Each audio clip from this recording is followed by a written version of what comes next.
We're now live, Chair. Thank you very much, Kirsty, and thank you for your support this year. Right, okay, just wait a few seconds. I think we've got another councillor joining us.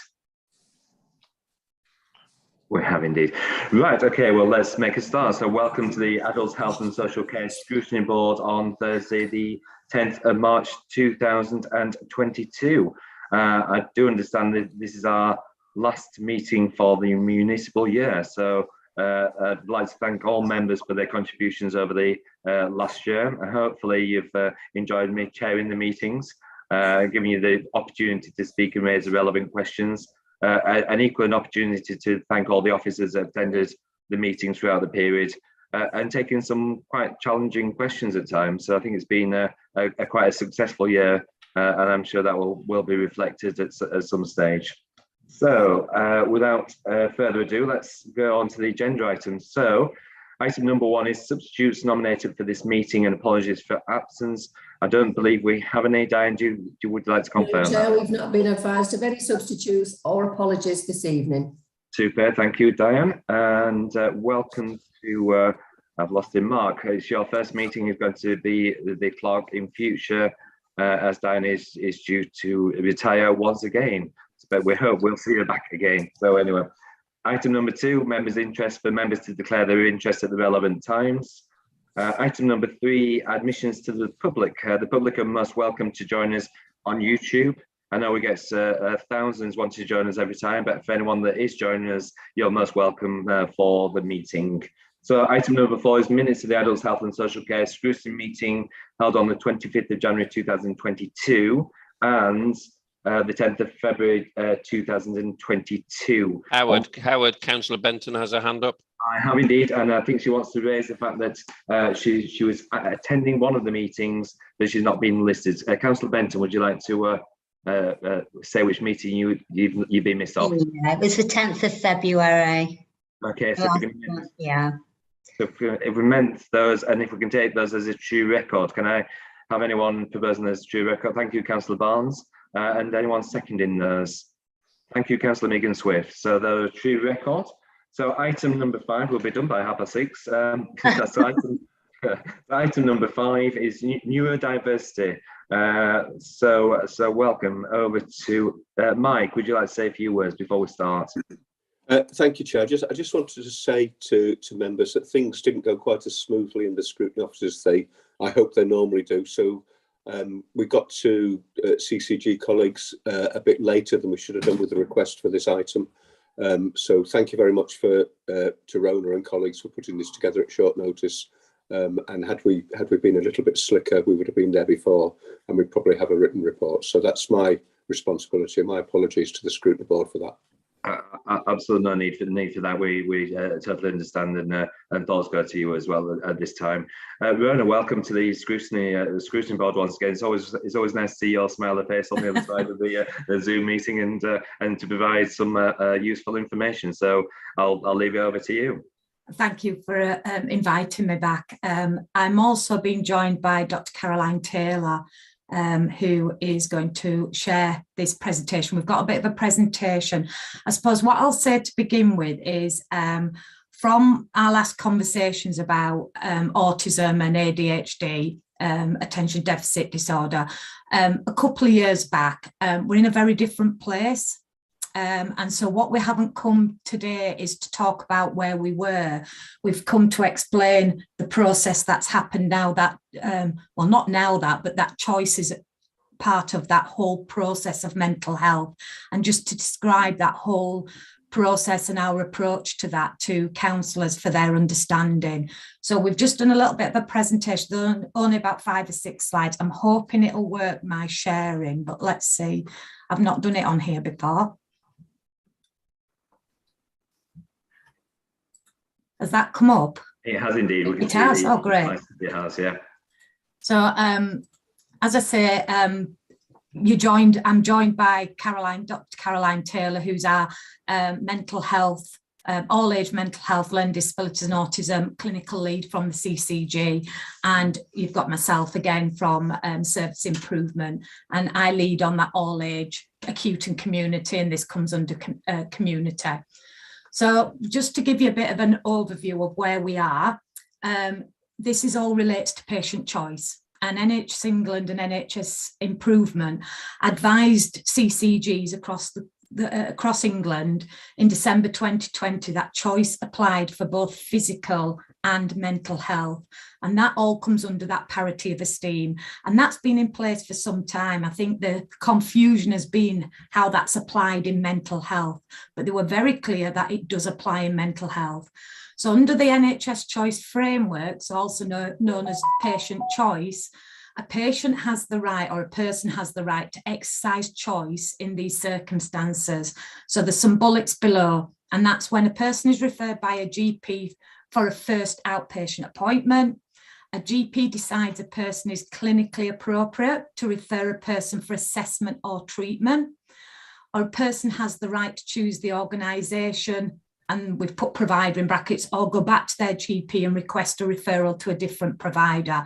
And that is the process for anything around ASD, ADHD and neurodevelopmental. And also if they find they're on a waiting list that exceeds 18 weeks, and all that applies for people around choice. So for Calderdale, we have 3 pathways. We've got preschool, ASD, which is it's gone out of my head, ASD. We've got school age neurodevelopmental, and we've got adults neurodevelopmental, and we're talking about the adults here, given it's adult scrutiny, but it's all the same. And the choice guidance that we've received is broad, with an onus on CCGs to implement a local framework, and that's what we've been working on. Thanks, So Fiona. I'm going to hand over to Caroline, who's going to take you through the process. 2 slides. So this is actually, as Rona said, it ought to be a fairly simple process, because it is a process that we've been using for many years for physical health, but it just hasn't, although it's applied to mental health, it hasn't been applied, if you know what I mean. Nobody's tested it and asked for it to be applied. And the reason why we're going with ASD, neurodevelopmental pathways actually represent ASD and ADHD primarily. So you will see us using those terms almost interchangeably, but that's really what it means. And because there's been questions raised by people who are wanting referrals for ASD, well, for neurodevelopmental assessment, that's why this has been tackled first for choice. So it's not that we're picking this out as opposed to the rest of mental health, it's just that the right to choice has been tested and asked for in this area, first of all, in mental health. So the process is that a GP or whoever the referrer is going to be will see the person and determine if it's clinically appropriate to refer them for an assessment for a neurodevelopmental condition, and then will offer choice themselves, a choice of providers, or will refer them to either the first point of contact for children or the single point of access for adults. Then the first point of contact or single point of access will decide if it's clinically appropriate for the person to be referred for a neurodevelopmental assessment. It doesn't matter, excuse me, who it is that refers them for the neurodevelopmental assessment, but it's at that point that the individual has the right to choose their provider to actually undergo that neurodevelopmental assessment process. So that can be either the GP, or if the GP chooses to defer the responsibility for assessing whether they're clinically appropriate to have a full assessment, then it will be the first point of contact or single point of contact that will offer choice. Whichever neurodevelopmental service is chosen by the provider to be referred to has to hold a contract with a CCG in England to deliver the specific service that is being requested by that referral. So it can't just be any old contract or a contract for part of the service that's being requested. It has to be the full service that we're requesting for that referral.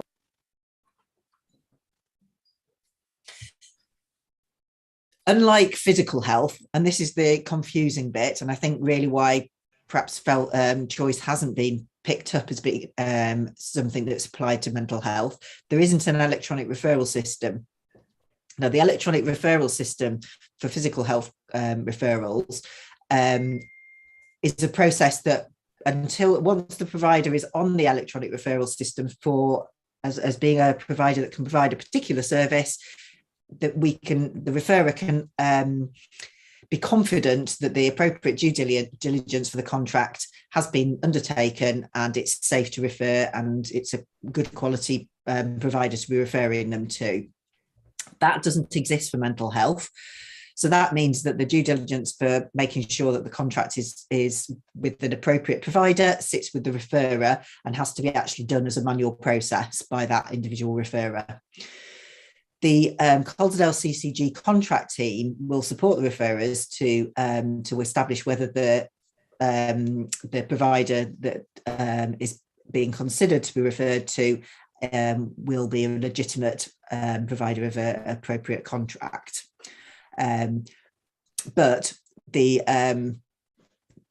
that means that if you have that conversation with the contract team, they double check that the provider is a legitimate provider, then that will satisfy the due diligence responsibility of the referrer. So then everybody is covered, and we know that the referral is being made to a quality, a provider that meets a certain level of quality, and it's definitely an NHS provider. Thanks, Rona.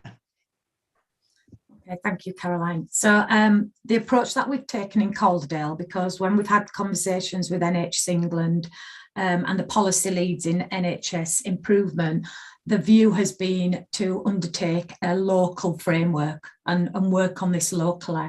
So we're working with our partners to produce a specification and a pathway for neurodevelopmental for those three elements that we described: preschool, school age and adults. And that will be published through a procurement process that's supported by a service specification and informed by NHS choice guidance and NHS guidance and standards. So it's quite prescriptive. We're already being informed how to do that. We've decided to do that to bring the market into Calderdale, to create our own centralised provider list that will help people to refer to. That doesn't stop people being referred elsewhere. So it's not to stop anything else, but it's to build something up for Calderdale that will support both the individuals and be clearer about what's available, but also those that are referring in. But as I say, if somebody still wants another provider that's not on that list, they can still be referred, so long as they've got a contract with a CCG in England. So we're not stopping anything, we're just trying to make the system a bit more clear and a bit more seamless. So our aim is to develop that direct contractual arrangements and, as I say, to bring that multiple providers into Calderdale. And it's really around that, making the referrals quickly and confidently in Calderdale. So we've also created a dedicated all-age navigator post within North Point Wellbeing to help establish and embed choice. So this is about providing that support to people to enable them to make that informed decision. What's the right decision? What will help me? What if I choose this provider? What does that mean in the long term? So that post is coming into Calderdale shortly. And we'll be there to support all age pathways.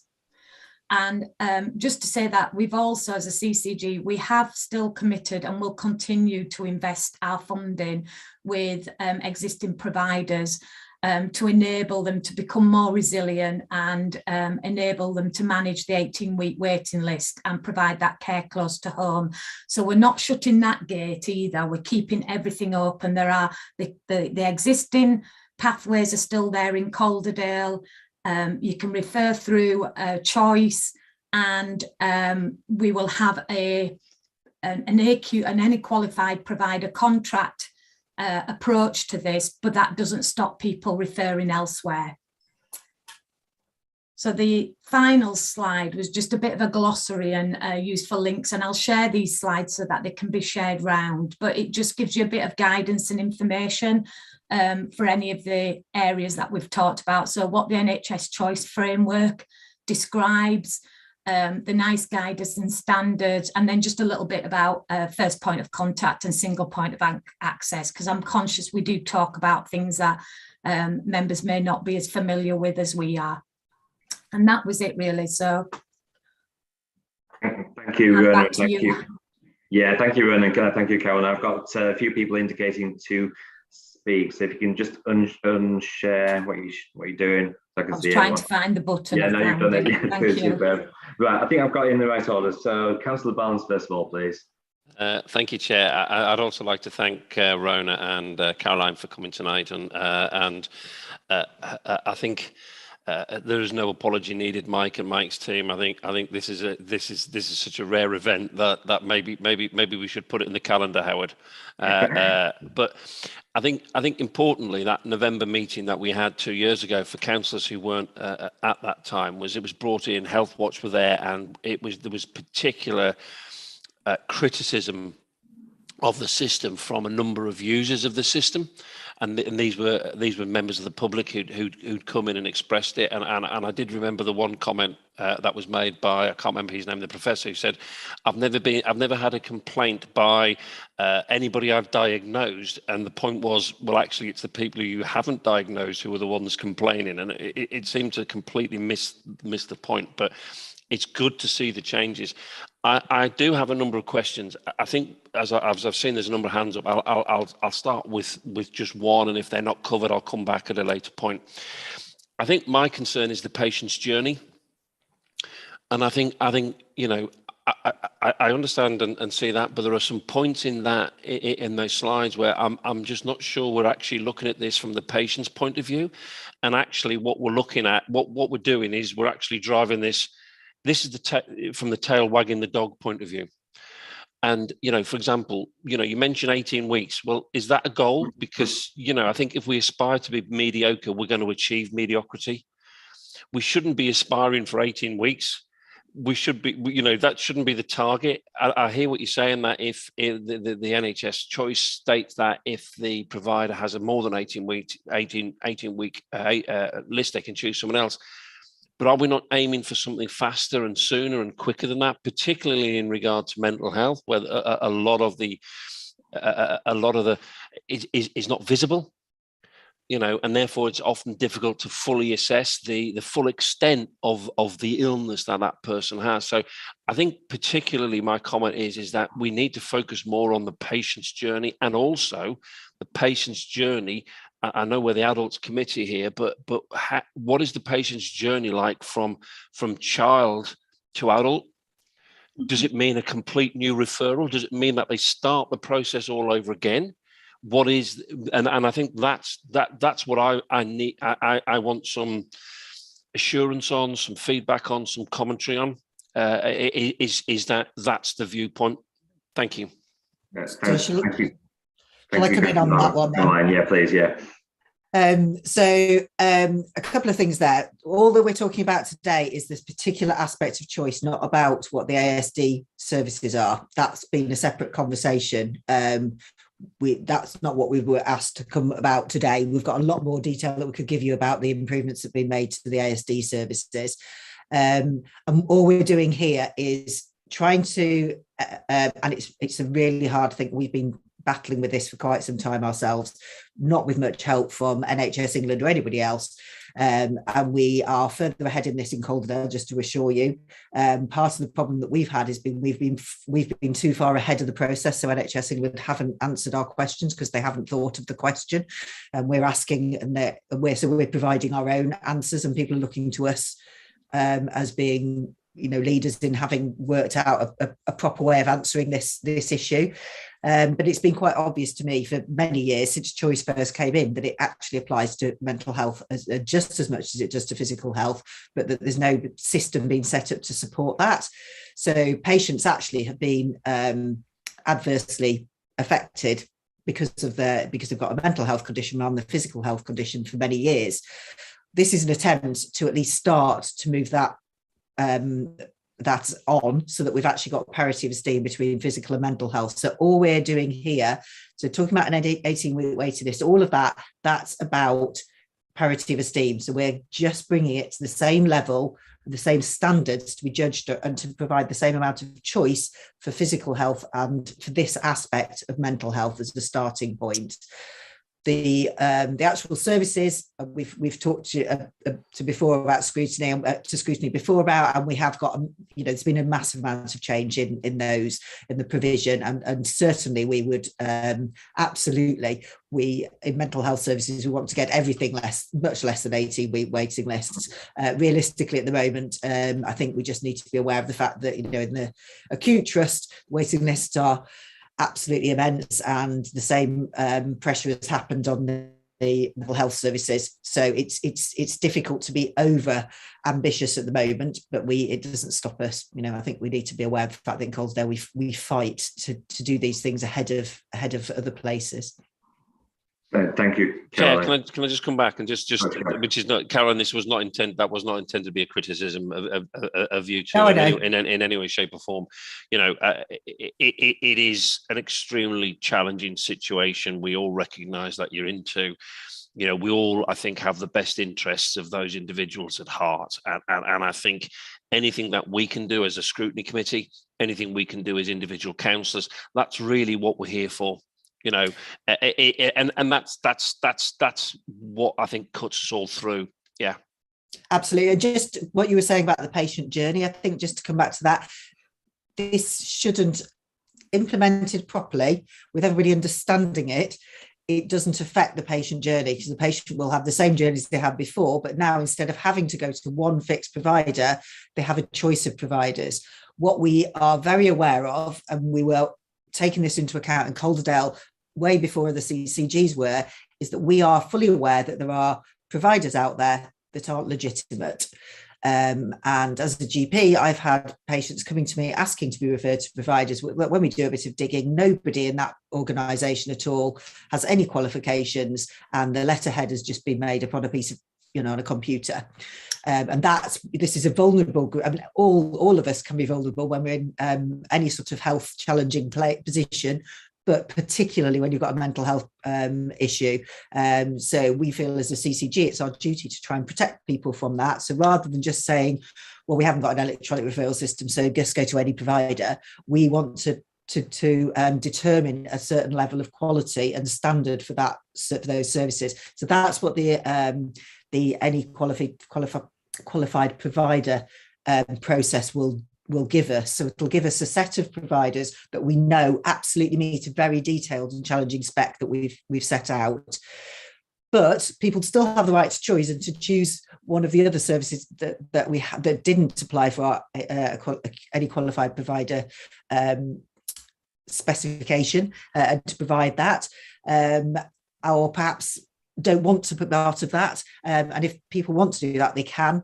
But it's still important that is at least quality checked to make sure that at least they hold the contract with somewhere with the NHS, so that at least we know we've got some level of assurance. So that's what the contracting team will do. So it's all to protect the patient, but their actual journey won't change. It's just going to open up a degree of choice for them.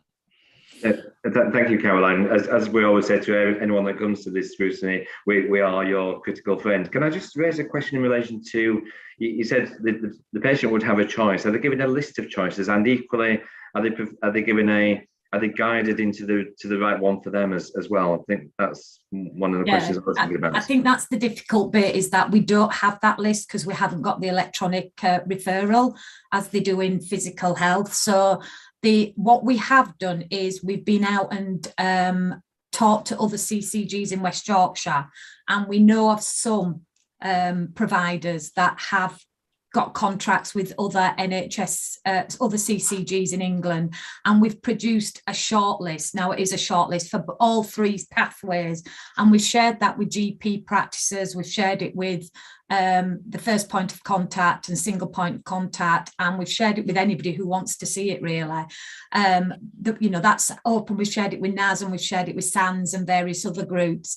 And they will get, the navigator will help them make that informed choice. So if they're not on that list, the navigator that comes in post will be able to help them look up and search for somebody and do some of that work with them.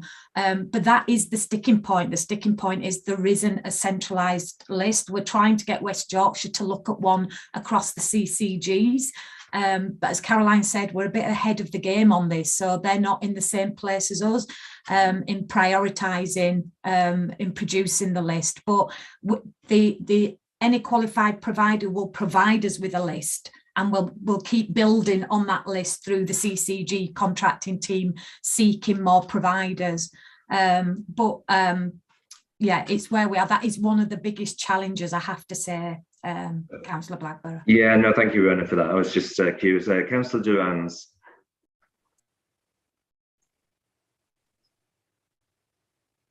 Sorry, Councillor Durans, you're on.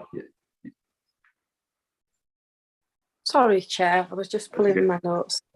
A couple of questions, but I will have to declare an interest because I am a committee member for the Calderdale National Autistic Society, and I'm on the ND steering group as well with Rona. So obviously I'm a little bit more aware of this. And I have 2 children that are both neurodiverse, so impacted with this change in service. I've got a couple of questions specifically around choice. And it's around if people are paying for the providers that have followed the tick sheet in order to meet that robust process. So they would be offered with choice, but they have not necessarily used choice, but they've paid. I believe there's some challenges then in being supported with shared care for ongoing medication. So that's my first point. And the second point is, again, it's with choice, something we discussed recently, Rona. So it's around the messaging. And I would like to say, in regards to 2019, the work that has gone on and around choice, where we are now, is most definitely improved. I have concerns about, which I do raise elsewhere, around paying private providers and the kind of diluting of the service that we still hold internally and the impact to them service users. And again, I'd like to reference personally within that. So, and it's indirect with choice because I've done a bit of research about this. So my youngest was diagnosed last autumn, and the wait for medication will be this autumn, which is a year. That wouldn't have happened if we'd have taken choice. We didn't do that because obviously, personally, I attempt to stick within the NHS, not to dilute the funding, and I think I've raised this previously. Again, within that year of waiting, it will be on the cusp of adult services, which would then trigger a re-diagnosis. And it's because he will be 17 and a half by the time he reaches the time of being able to be medicated.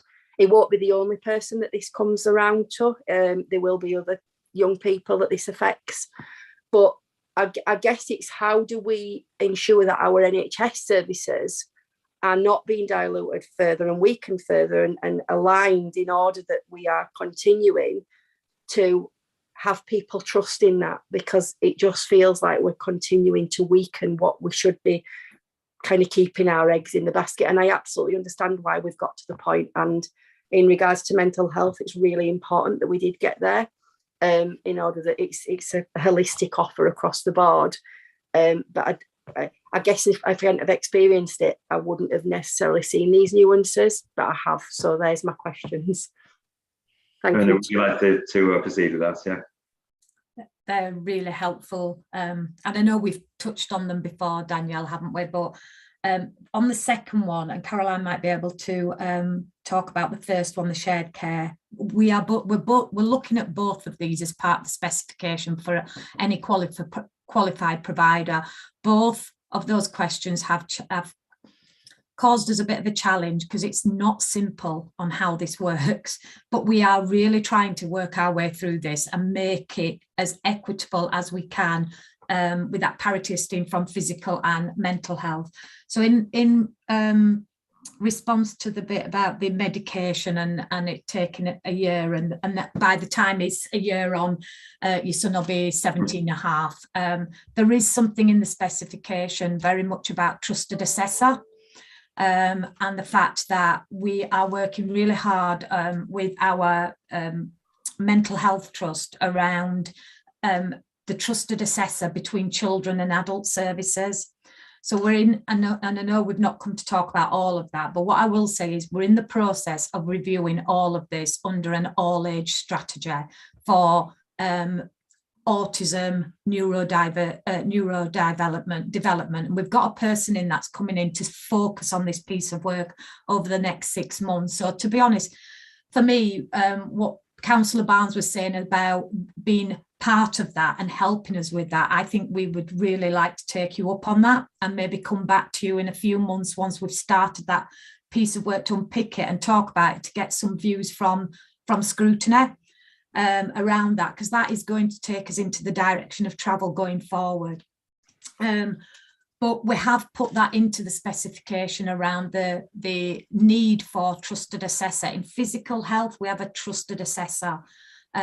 It's not the same, and this is why we keep saying that the nuances between physical and mental health in choice, it doesn't fit in the same way, and we have to make it work to the best for the people and not for the best of the services.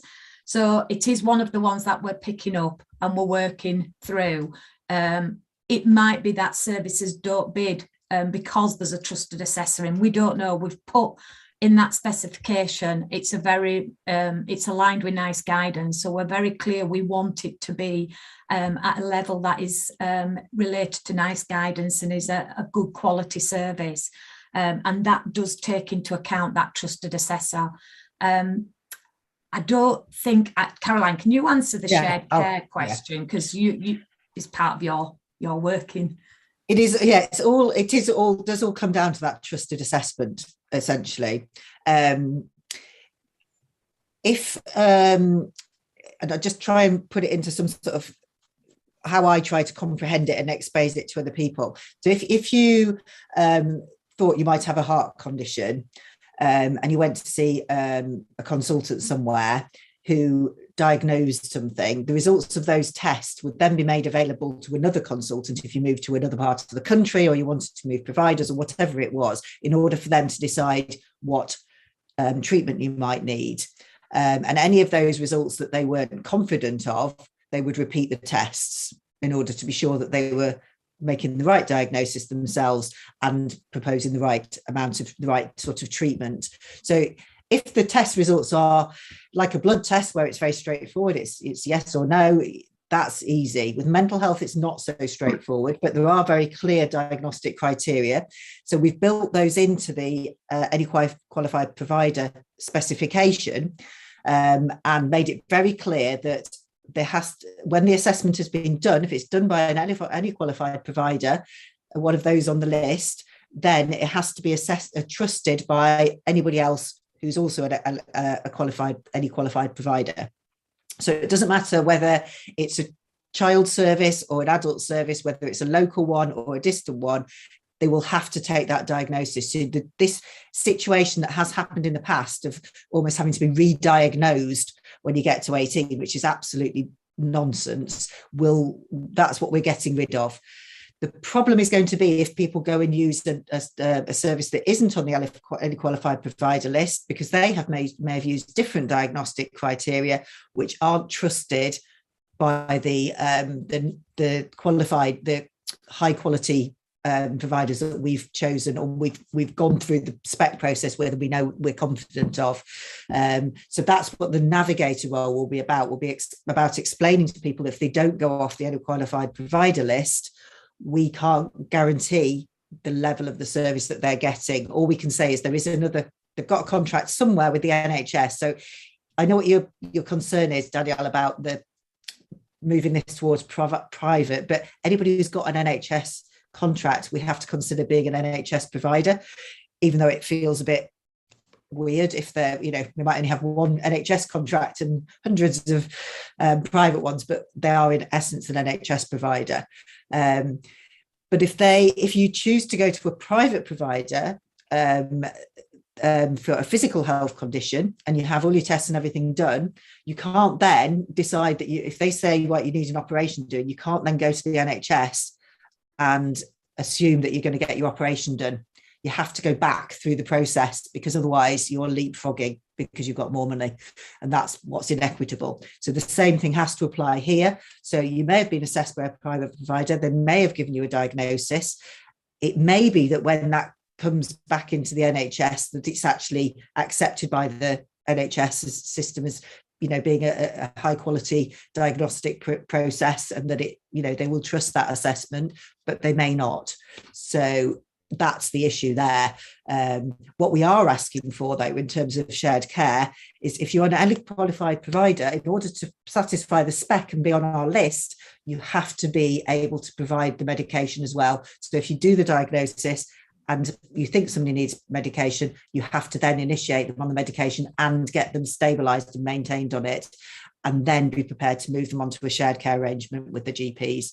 So we're trying to cover every base that we possibly can. And it, as I know that Danielle particularly will understand, it's incredibly complicated to do it, but I really feel like we're getting there. Thank you, Caroline. Councillor Durant, you're keeping me on my toes tonight by putting your hand up and down. Yeah, if that's okay, Chair. And again, I'm not going to kind of take it away from the choice, but just to make a point so everybody's clear, and I know Rona's clear, that's not necessarily the case in the delivery. So there is currently arguments between adult and children's services within SWIFT themselves. So SWIFT adult services are arguing that their own child's diagnosis process is not robust enough. And I think that's kind of what the challenge that, and again, everything that you've just explained is the way that we all expect it to be across, you know, and when we're doing our ND steering group, that would be good practice, but that good practice is not necessarily what the patient is receiving within that. So I don't know if you was aware of that or not. It isn't I know it isn't at the moment, but they won't be able to be an early qualified. So SWIFT will be off the early qualified provider list if they don't provide a trusted assessment that moves between child and adult. They've so they got would actually to come off to the that list. specification as well, Danielle, as well as other providers. We will that be. Means previous diagnoses are not trusted. We can only start from. We have to pick this up with the Mental Health Trust, and we've already started those conversations, and we need to continue with them because it's between different clinicians. And so we need to have those conversations with SWIFT, I think. And I know you picked it up with me earlier this week, and I've asked for a meeting with them so that we can have the discussions about it, Danielle. But it is a really challenging point, and it is one that we will iron out, and SWIFT will have to iron it out because they'll have to start to accept it, otherwise they can't be an AQP provider. But if you went to see two different consultants about your hip, one might say that you needed a hip replacement and the other one might say you didn't. It isn't, you know, this is about parity of esteem. It's not about getting, I mean, obviously we want to get it as right as we can, and we believe that we're making this tighter than any other spec that we've come across for anything similar. But you are still talking about opinions, so there will always be exceptions. And what we've put in the spec is that where there are exceptions, that is to be discussed with the commissioners, so that if there are problems that are hitting problems, it has to come back to us, and then we get the chance to intervene and actually try and work out what's going on. And on the back of that, sorry, Chad, just one quick question. When you're talking about somebody who's previously diagnosed and then being requested to re-diagnose because of not necessarily just a transition into adulthood, somebody may have been stable on medication and then had a bit of a bump in the road and things might need to be tweaked, which obviously would mean they'd need to go into that service for those type of treatments. Would choice still be an option for those group of people? Because I will be asked that if they've had a previous diagnosis and then needed some support as an adult at some point. So it doesn't matter what age you've, and the problem is that choice can only apply going forwards. We can't retrospectively apply it. So people who've had a diagnosis and are already having treatment can't then suddenly choose to go to a different provider.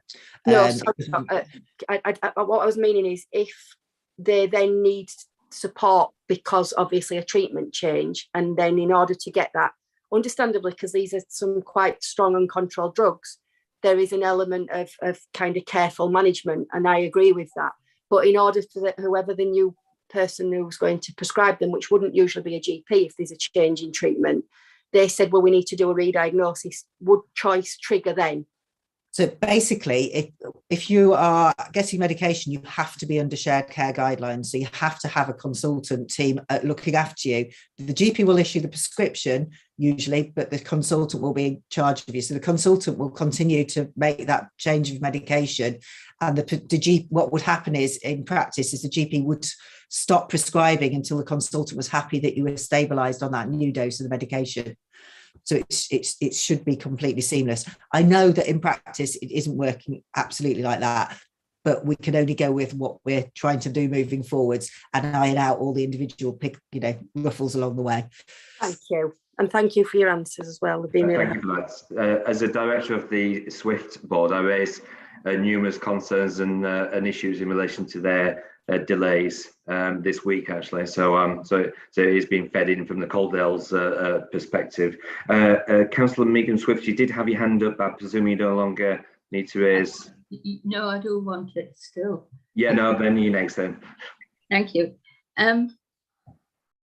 Before we start, I'm not having a go at any individual. Let's be really clear on this. But you sound really happy and I'm not. And I'm sorry about that, but it goes from little things like trying to find out what the waiting list is for speech therapy. I mean, I am going to copy Councillor Baines's act of going to the Mason officer, whatever it's called, inspector, because I'm not being told. I've tried out people on the NHS side and our people, and they haven't known. I've tried with the organisation or operation manager from CCG at one of these scrutiny meetings. I'm still no wiser. It just, and then there's the children's, speech therapy. Who knows? I mean, I know how many days it's supposed to be, but who knows? I think some of the schools don't even put them in at the beginning of term anymore. The nursery one's going into nursery. They think if there's a problem, they'll give them a referral. But I know somebody who's had the referral, but he hasn't had anything from anybody else. But there's a lot going better as well. I don't want anybody to think I don't see some of the green shoots that are coming out, and let's hope we stay. It's said, or someone said, we were in front of most of the people around us. I'm a bit worried about most of the people around us then, because I, at this point in time, wouldn't be happy with the service. I mean, a few people on here know how often I've been to hospital and one thing or another. I have never been offered a choice in anything. And, it's only a few weeks since the last time I went. And, I could get emotional, but I'm not going to do. But can I, we did the all age discrimination service, didn't we? I haven't heard anything of it. Do you know where it is and what it's doing? Because it's supposed to pick up both. And it was expensive. So we may stop doing it, we may not be able to afford it. And the last but not least is autism. Have they got, I asked this before and wasn't sure of the answer. Have they got a new system in place, taking on a new contractor? Because I know somebody who's got 2 children one, it took 7 years to get something, and another one, it took 2. It seemed a big thing, and you don't know. And then somebody who paid who had it all through within 12 months. I don't think I'll ask anymore. Sorry. I mean, there's a lot out there, and I am absolutely convinced that if we ask you back in 6 months' time, I think it will be a lot clearer that this is working. And just jumping a few hurdles to get there. Thank you. Thank you, Councillor Swift. Caroline, do you want to come back on any of those? I suppose I would say that really today's conversation really is literally limited to the neurodevelopmental choice and the aspect of how we're moving, applying what the choice that has been around for physical health to mental health. But just to say, Councillor Swift, that choice doesn't apply at every point of care. It only applies for your, I don't think it's on the slide, so hopefully that'll help when you see those again, but it only applies at your first point of contact. So you don't get to choose every time you go for another part of your treatment or whatever else it is. So that may be where you feel that you've not been offered choice. I don't know, but certainly from this point of view, that's what we're talking about today. And it's about the fact that, yes, there are lots more providers, and that they do all have different waiting lists. So if you choose a different provider, you'll be weighing up, and that's what the navigator will help you with when you're weighing up whether you want to go to one with a short waiting list or one with a high quality service or whatever it is. Thank you, Caroline. I'm going to bring in Councillor Hutchinson at this stage. Thank you, Chair. I mean, NHS England have been making a big thing about parity of esteem since 2014. So it's interesting that they still haven't set up the systems to allow parity of esteem in referrals. So congratulations for breaking the way to actually achieve that. One of my questions was whether you know whether it is going to be offered in other areas of mental health provision rather than just neurodiversity, or maybe that's asking a bit too much just now. And the other question was that back in 2019, when we asked about it, access to support care was only available to people who were diagnosed with neurodiversity by the sole provider that the CCGs contracted with. If somebody was diagnosed elsewhere and moved into Calderdale, their diagnosis was not accepted for support. Is people who move into Calderdale from now on, from elsewhere, if they've been diagnosed with neurodiversity issues by a provider that has a contract with a CCG, will their diagnosis be recognised when they move to Calderdale, or do they have to go and get it? Is it not retrospective? If they're one of the AQB, sorry, Councillor Hutchinson, but if they're one of the early qualified providers, then yes, they would have to accept that as a trusted assessment. But if it's one of the others, then no, because that's the whole principle of it, that we want to keep the high quality. So hopefully that answers that part of it. As opposed about the choice in wider part of mental health provision, as you can see, we have been tying ourselves in knots trying to work our way through this, and are leading nationally in at least unpicking some of it just for one small element of mental health provision. And I really think I would love to see it rolled out quickly, but seeing how difficult this has been, I think we need to let this embed and settle in, and then hopefully we'll have learned a lot of lessons, which as we can apply it to broader areas of mental health provision, that will stand us in good stead. But for now, please don't raise my blood pressure by giving me the thought of doing all of it just yet. I was just asking for information. I wasn't making suggestions. Just the thought of it is enough to make me sweat. Thank you. Thank you, Councillor Hutchinson. Councillor Kingston, please. Thank you. I was just reflecting on how much difference it makes to have somebody like Councillor Durrance in Scrutiny that has real life experience of these services and the difficulty of accessing these services and meeting need through them. I have got some personal experience myself, actually, but though it's a long time ago. My eldest son is 29 now and was diagnosed with ASD in Calderdale many years ago. We're talking 20 years, of course, since he was diagnosed. And at that time, it only took a few months. And I was very happy with the service that he got then. It was a multidisciplinary assessment. It was excellent.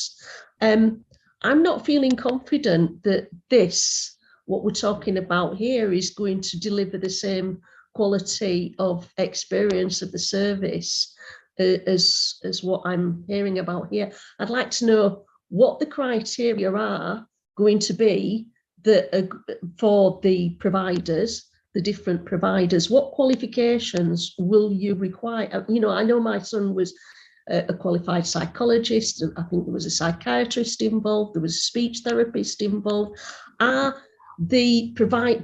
To give a contract, are you going to require that all those qualifications are represented by that provider?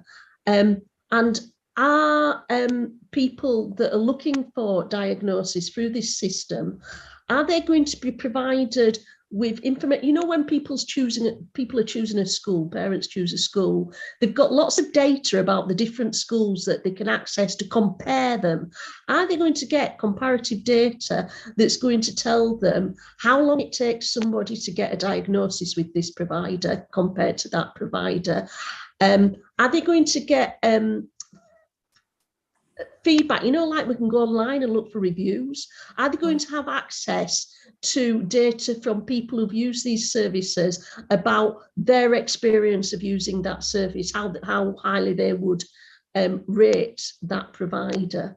And then my biggest concern at all is, sorry to be partisan, I'm just worried that, a bit like Councillor Durrance said, this isn't going to be used to actually reduce the quality and the size of the provision made in-house for this in the NHS, is it? Are we going to still have the same quality of service in the NHS for people seeking it here, or are they going to have to go elsewhere to find quality of service?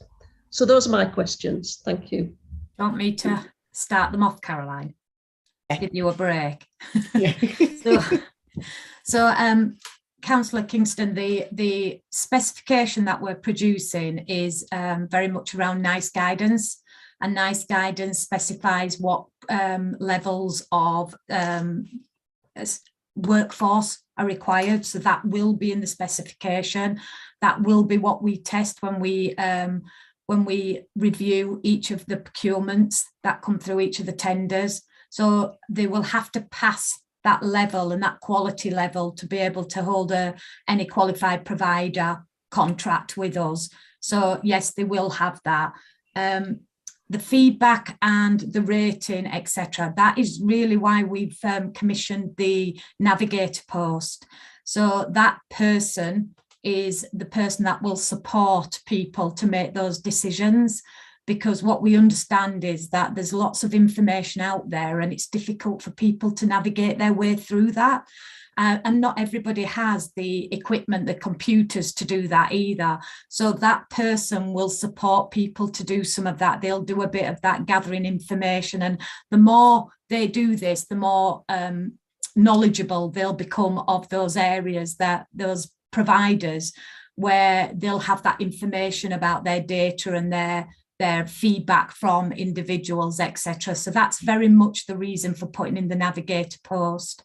And we've put in one at the moment, but we need to manage that and make sure that, you know, if there's a high usage and demand for that post, we need to ensure that we've got enough capacity to be able to support people. So we will be monitoring that role very closely. But that's the reason for that. And the NHS providers, we are not reducing any of the contract with the NHS providers. So the last slide was very much on the fact that we are continuing to fund them. In fact, we've increased their funding. They still have some waiting lists, and what we want to do is to work through those waiting lists with them. And enable them to have some sustainability by giving them recurrent funding to bring people in to manage the demand. There is an increase in demand for this service, so it's definitely not reducing anything from the NHS. We will be funding this in addition. So if people do go elsewhere, the funding will be funded through the NHS in addition to what we've got in NHS contracts. Does that answer the three? You're just on mute, Councillor Kingston. You still got your hand up, so yeah. I beg your pardon. Thank you. It does. I'd just like to comment that I'm not sure that. I mean, I understand why you're putting people into navigator roles. On the one hand, and on the other hand, it feels like, you know, if we had great provision in the NHS, that shouldn't be necessary, and it feels like a use of money that shouldn't be required. Yeah. So I think for us, there's from the information we've received from NHS England, we have to offer, you know, choices there, and it has to be available, and to enable people to manage that appropriately and safely. The suggestion we got from some of the public was to have somebody who would help them to do that. So that's where that's come from. Thank you for the response. Councillor Parsons-Hulls. Thank you, Chair. I've just got a couple of questions. One of them is around the diagnostic criteria that Dr. Taylor was referring to before. So I'm presuming that we're all still using the DSM-5, the Diagnostic Statistical Manual of Mental Health, which is a standard document that everybody uses. So I wasn't quite sure like how that could be misconstrued, you know, as being something, you know, I mean, it's very clear, the outline for diagnostic. Can I ask, is that what we're all still using? You'd think it would be clear. It's not. It's very open to interpretation. And so the NICE guidance is a lot more detailed in the overall process of assessment rather than just at the ticking of the DSM, but also there's quite a change going on in terms of mental health diagnostic criteria anyway. So what we're doing is we're using the NICE guidance as being much clearer, much more comprehensible, and much more comprehensive, because it's not just about the diagnostic criteria, it's about the whole package of how the assessment's done. So as Councillor Kingston said, it's about the people that are involved and what have you. And what we do know from looking at historical diagnoses, sometimes when you look at the detail of how that diagnosis has been made, it's been made to look as though it meets the criteria for diagnosis, but when you dig into the evidence behind it, there isn't the robustness of that. So there's a real problem here, is that a lot of people, when they're referred for a neurodevelopmental assessment, in some ways almost want a diagnosis because it makes sense of a lot of things for them, and it explains things. But of course, we don't want somebody with a diagnosis if they haven't got that problem, because that causes a lot of problems for themselves. So whereas with a lot of services, you might say, well, if we know that they've got a lot of activity, then that means that they're doing a really good job. But actually, we know that just because one particular hip consultant does such a large proportion of hip replacements doesn't necessarily mean that he's offering the best service, because actually the ones who's not doing them may be giving his patients a better quality service. It's the same with this diagnostic process. So we want to make sure that the process that we sign up to with the providers that we are happy with as part of the qualified provider process, that they're doing the full package and they're offering the best assessment process so that we can get the most accurate diagnoses, but also the best management for that individual person and meet their needs, not what they perceive their needs to be, because it isn't always the same thing, is it?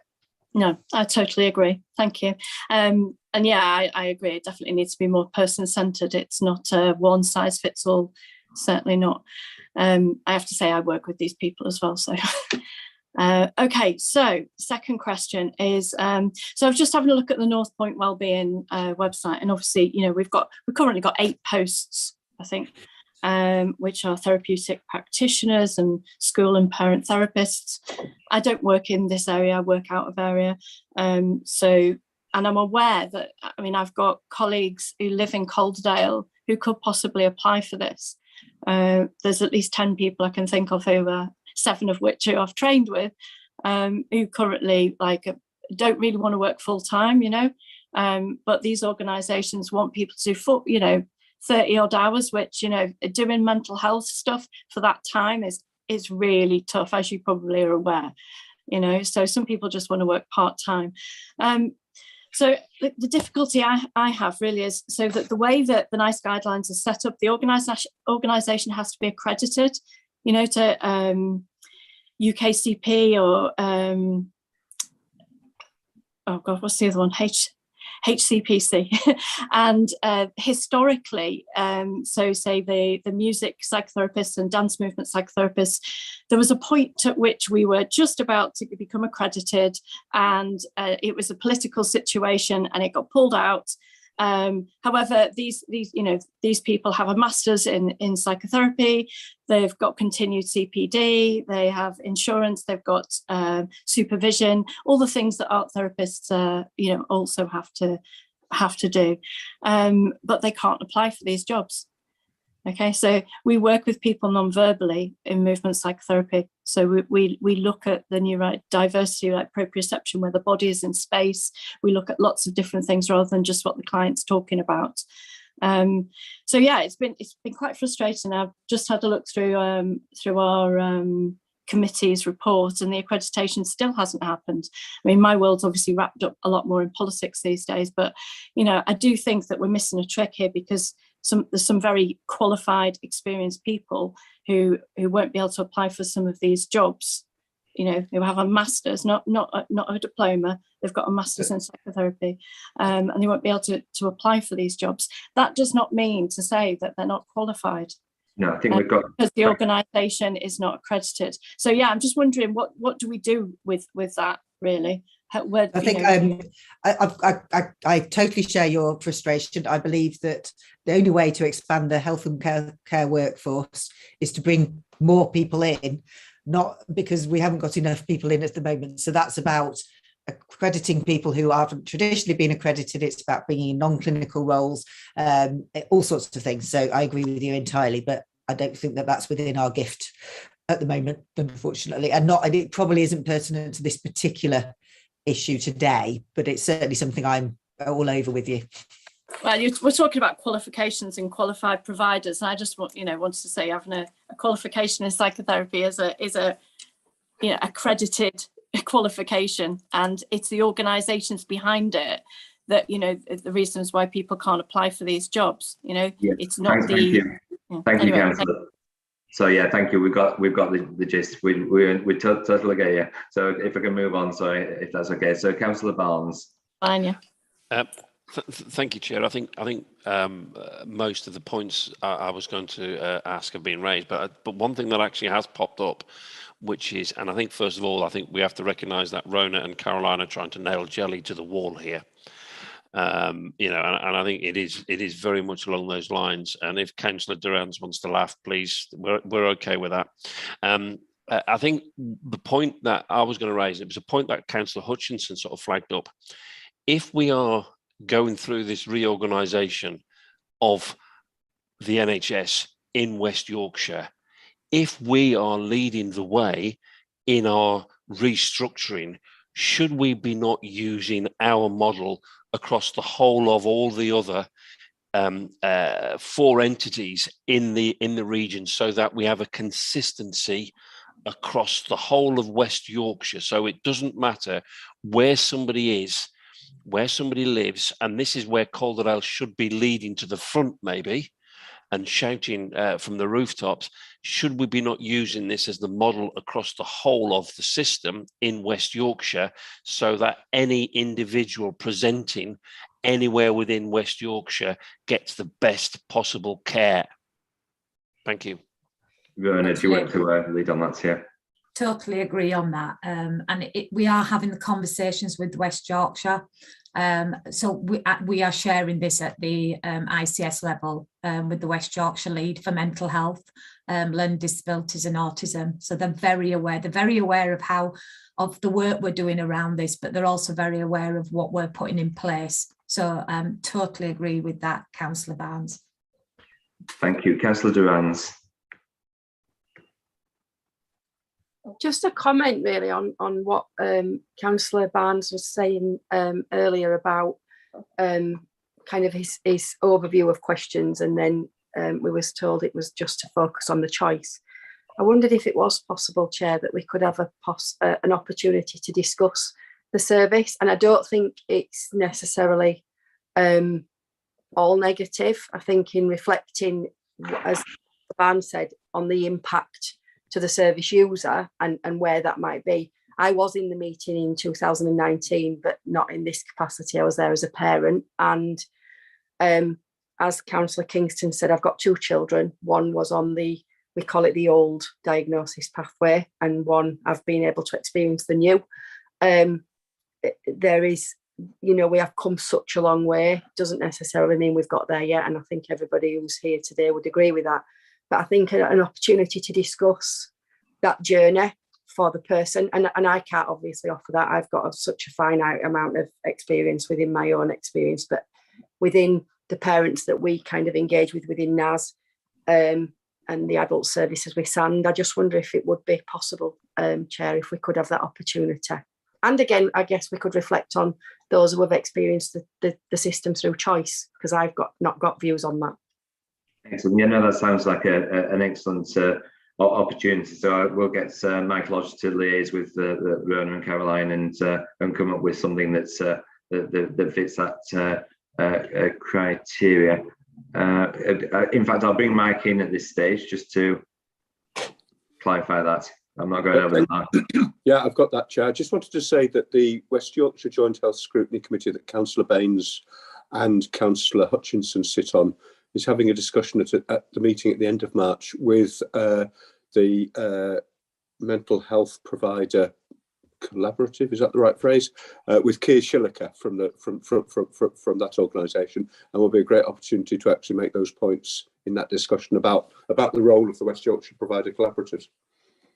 Excellent, thank you for that, Mike, and thank you, Rona, and thank you, Caroline, for coming to and presenting. It has been extremely useful. I think you'll go away with a lot of information, a lot of thoughts as well, and certainly, let's say we are your critical friends, and we don't want you to go away upset. So, but thank you very much for attending. Thank you very much. Thank you. No worries. Excellent. So, item number 6: Commission Housing with Support for Adults in Calderdale. Right, who would like to lead on this? Jill, welcome, Jill. Thank you, Chair. Karen Midgley, my service manager, has done the work on the presentation, so she's here with me this evening and will present the report, and I'll support Karen with any questions. So I'll hand over to Karen if that's okay, Chair. Of course, thank you, Karen, and thank you for the work that you've done in the background. We have received the report, so it's really about if you've got anything to add to the report that's not already there, really.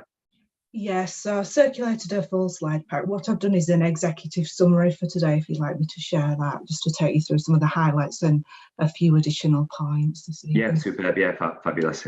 Okay. Has that shared with everyone? It has shared, yeah, we can see that, so we can see the full screen. Okay, I'll just start the slideshow. It's always nerve-wracking when you're doing this sort of thing. Yeah, it's just covered where I can share. Next one, slideshow, just go to the... Yeah. It's just all my options are covered up. You might be able to move one of the bars somewhere. Yeah, I'm trying. It will also don't be. know, it's okay. Okay. Sorry about that. I don't apologise. It's fine. We've got there. Okay, so I've just prepared an executive summary from the slides that I shared with you prior to Scrutiny, and we were looking at housing with support for adults in Calderdale. Reflecting on the People at the Heart of Care, Adult Social Care White Paper, that emphasises the 10-year vision for housing with support. It gives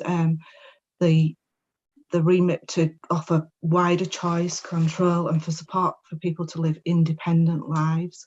Wants us to ensure that people access outstanding quality and tailored support, that people find adult social care fair and accessible, and that there's a focus on increasing the range of supported housing options available with an alternative choice to residential care, and the incorporation of digital technology to encourage independence being at the heart of any new development of accommodation with support.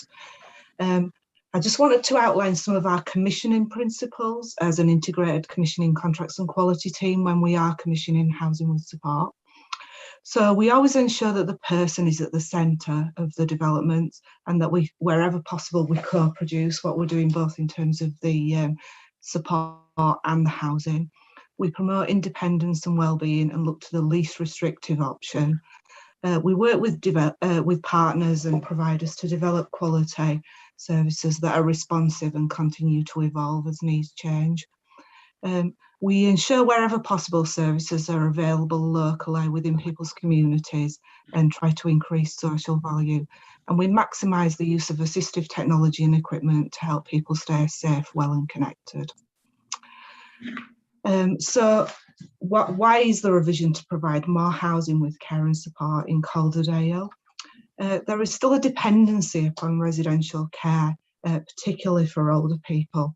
So we want to increase those range of options, but we don't want to replace residential care. We do know it will always have a part to play in our choice of services for people, but we want to make sure that it's one of the last options, and that we always look to support people in the community in their own tenancies where possible.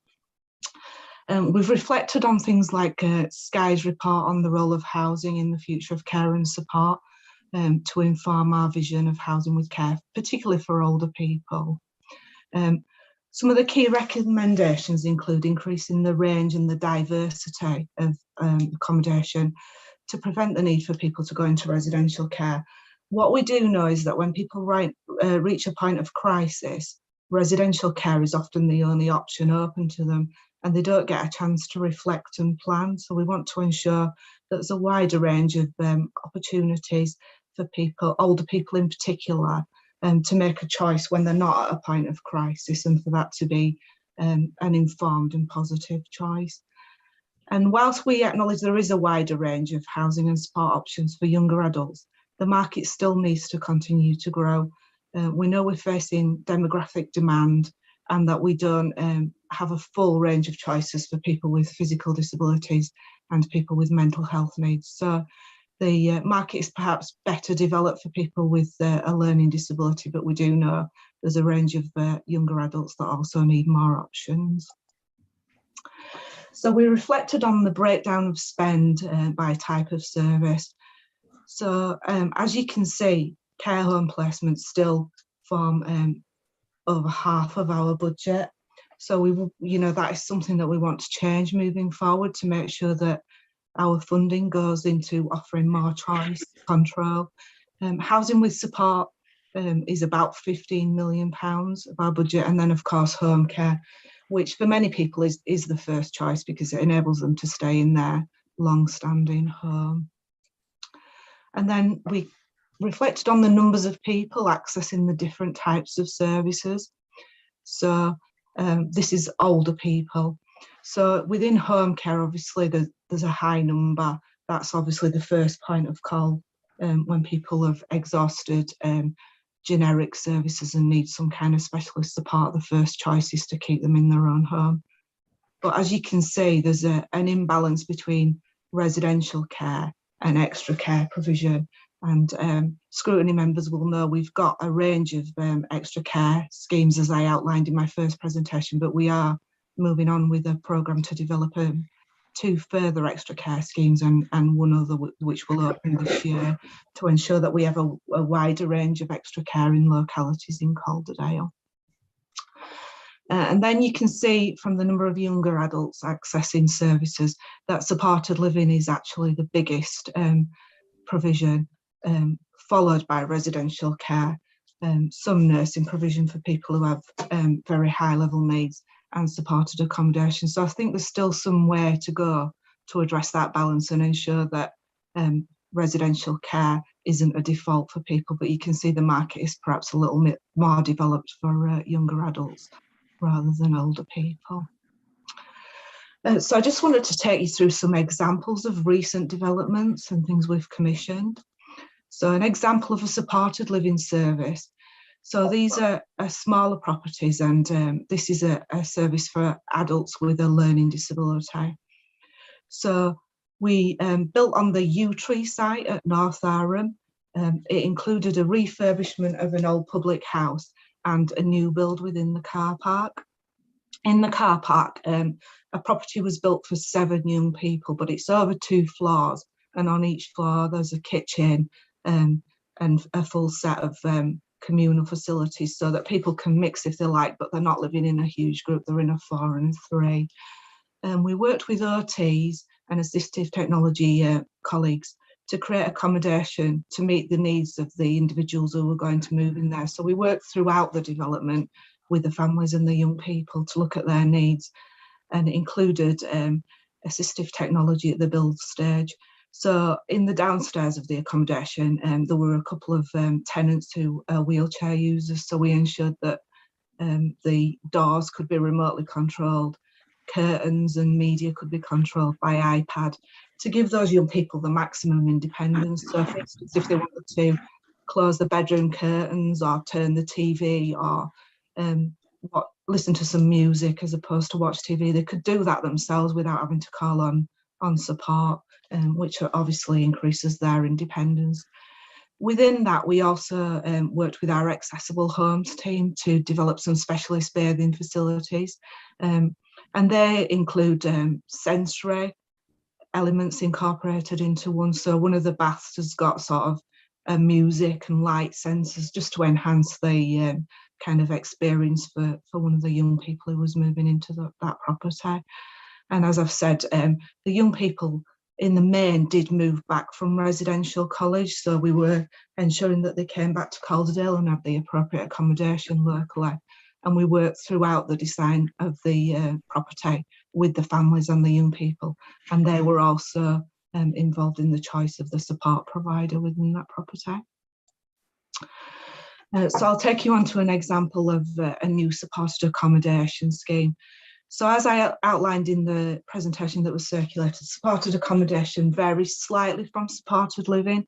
It's all single tenancy accommodation so it's often for people who are a little bit more independent or who don't want to share with others, but want to live or need to live within a more supportive environment. So we worked with a registered social landlord to renovate the county court, which many of you'll know that development in central Halifax. The development not only provided accommodation, but it's brought an empty building back into use in a location that's close to community links and transport. It was sympathetically converted into apartments with a staff hub and a shared courtyard, and 2 of the apartments had been designed around 2 individuals who had additional mobility needs. It's used as a step-down facility to ensure people who'd lived in more supportive environments could increase independence, but also a step-up facility for those who've struggled in the wider community without support. Again, within that design, we used feedback from previous tenants around the need for some communal space. They said they didn't always want formal visitors or sometimes family in their apartments. Often when social workers visited, they wanted to meet in a neutral space. So there are some spaces where and people can just sit and chat and meet outside of their own apartments, and there are some activity spaces as well. So we just reflected on the future demand for supported living and supported accommodation. So analysis shows that local populations will grow in complexity and numbers, and we've got a commitment to provide personalised support options, including housing. We continue to review our existing provisions, so it doesn't mean that once we've developed something we'll leave it.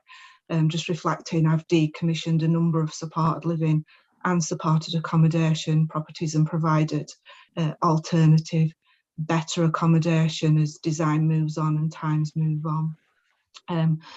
Projections do suggest that demand will increase amongst young people. So over the next 7 years, looking in particular at those younger people with higher level needs at Ravenscliffe, on average 29 young people with a learning disability will transition to adult services a year.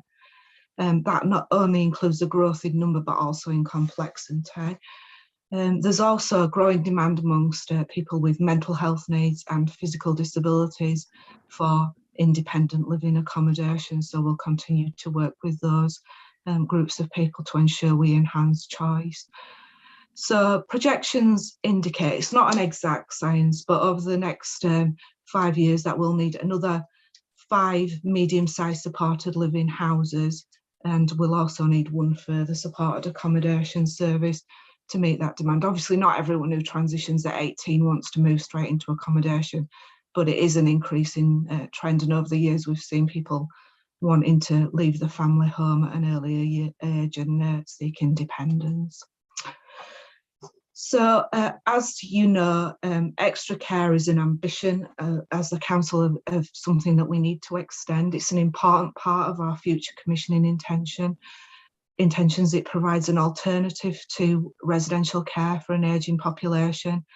It supports people who can no longer live in their own home to live in their own tenancy, but in a supportive environment, in a community.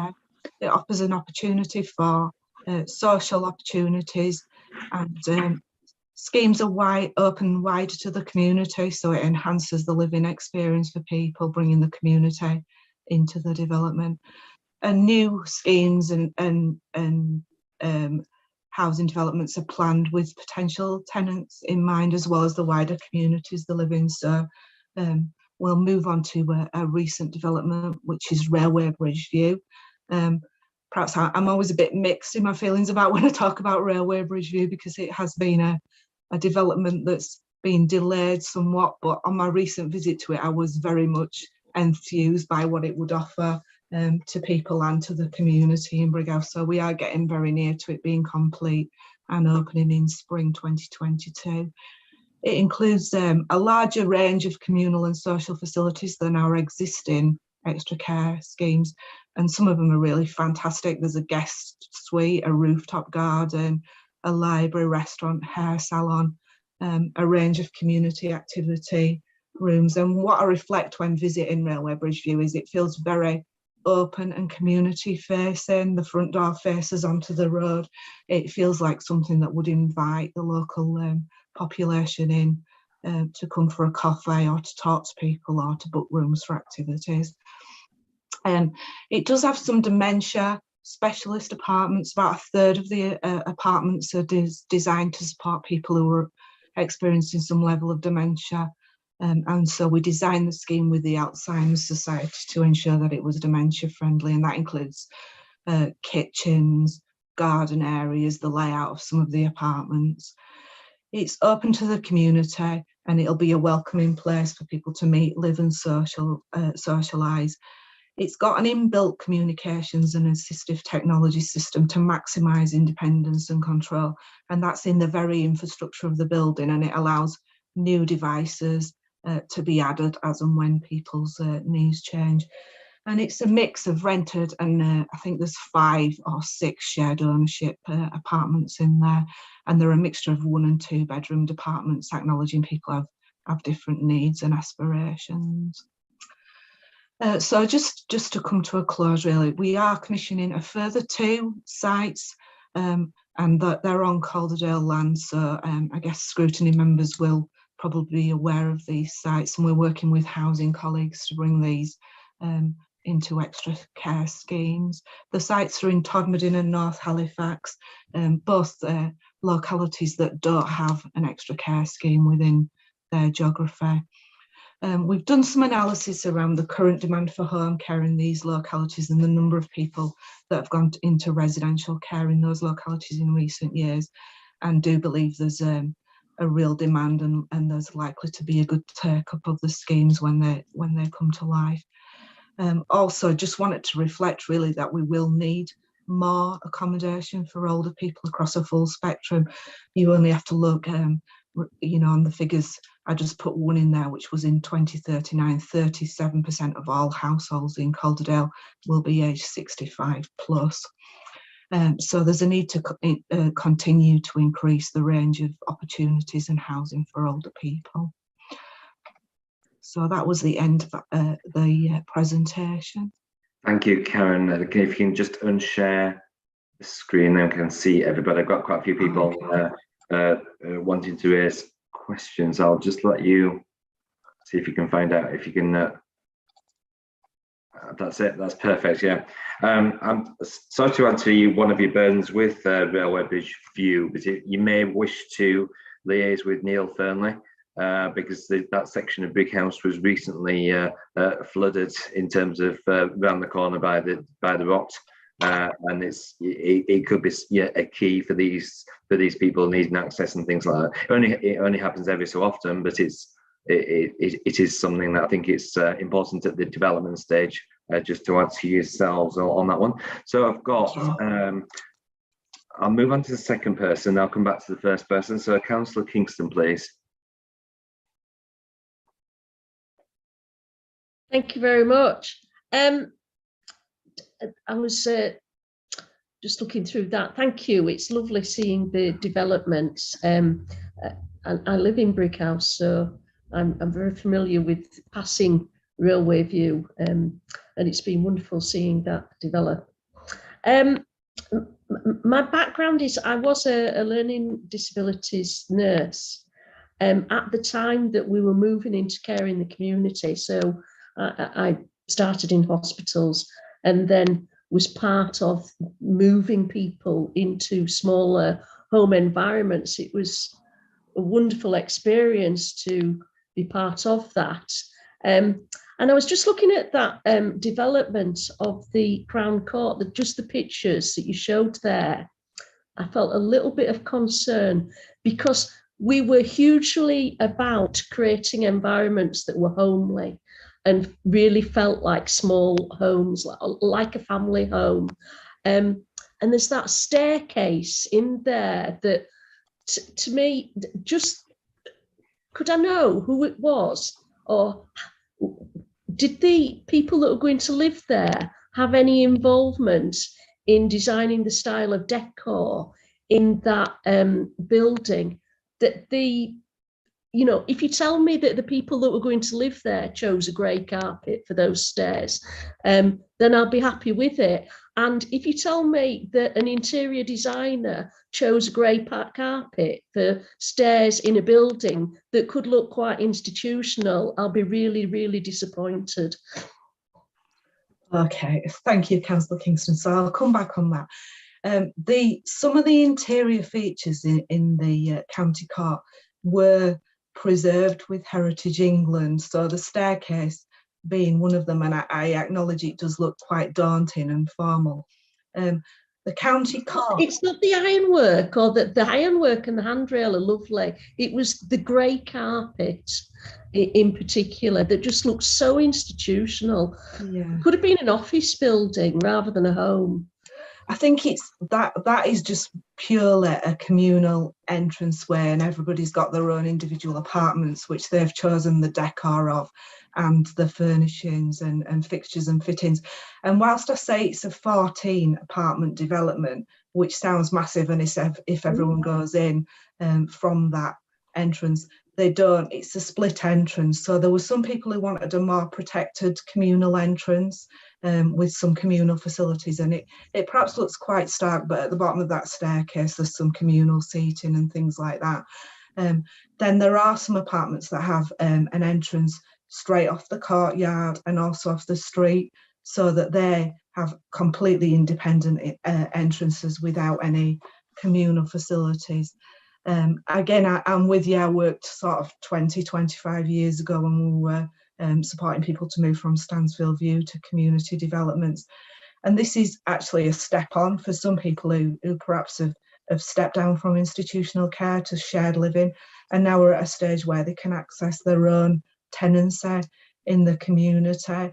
So for them, it's a great opportunity, and we have worked with them to co-design and make sure we've got communal areas, we've got a courtyard where they can sit outside and socialise. But yeah, I guess it's like any apartment block now or building that's converted. Communal areas can be a bit stark, can't they? There's fire safety to take account of, so you can't have any excess clutter or items in stairwells and corridors, and they're just they're decorated in a neutral way to keep them clean and functional. But I can assure you that every tenant who's moved in there has chosen their own furniture, decor, and it's only an entranceway for a number. Others come in off their own front door. Thank you, Karen. Ian, do you want to come back in on that element?